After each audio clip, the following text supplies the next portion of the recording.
मित्रों नमस्कार। आज की वीडियो में आपका स्वागत है।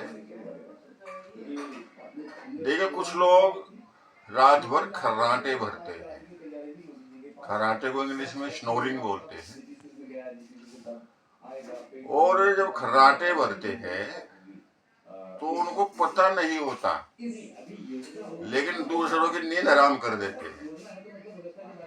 आसपास जो लोग सोए होते हैं, और कुछ लोग तो मैंने यहाँ तक देखा है कि पड़ोसी को भी नहीं सोने देते, इतने जोर से खर्राटे भरते हैं। बड़ा डिस्टर्ब करते हैं दूसरे लोगों के लिए। तो इसके लिए एक आसान सा एक्यूप्रेशर में इलाज है। वो इलाज आपको समझना है, तो आइए समझने की कोशिश करते हैं। ये मेरा राइट हैंड है, दाहिना हाथ। अभी दाहिने हाथ पे ये जो मेरा यहाँ पे ये गड्ढा सा है, यहाँ पे इस पॉइंट को आपको नाक से टच करना है। इस पॉइंट को नाक से टच करना है, इस तरह से, इस गड्ढे से आगे पीछे नहीं, गड्ढे से इस तरह से टच करना। और पूरे हाथ को आप सिर पर ले जाओ ऐसे।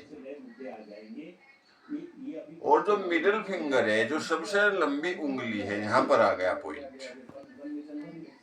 तो इस पॉइंट को आपको कम से कम 30 सेकंड क्लॉकवाइज और 30 सेकंड एंटी क्लॉकवाइज, इस तरह से आपको ये एक्यूप्रेशर करना है।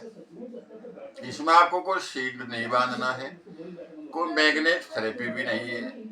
केवल जो मिडिल फिंगर है, सबसे लंबी उंगली है, उसी से आपको इस पॉइंट को, जो मैंने भी समझाया आपको, इस तरह से इसको क्लॉकवाइज और एंटी क्लॉकवाइज 30 सेकंड प्रेस करना है।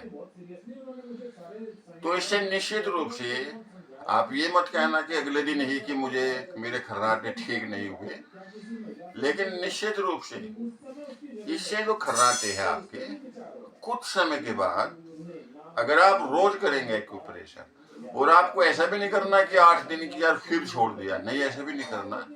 आप करते रहिए, और जब तक करते रहिए जब तक कि आपके खर्राटे बंद न हो जाए। तो निश्चित रूप से इस तरीके से एक्यूप्रेशर मेथड से जो खर्राटे हैं वो ठीक हो जाएंगे। तो मेरे मित्रों, बड़े आसान से उपाय हैं, इनको करने में आप आलस्य मत कीजिए और दूसरों को आराम से सोने दीजिए। तो मेरी वीडियो को ज़्यादा से ज़्यादा सब्सक्राइब करें, लाइक करें और दूसरों को शेयर करें, ताकि घर बैठे सब लोगों को फ्री में इलाज मिल जाए। ओके, नमस्कार, धन्यवाद।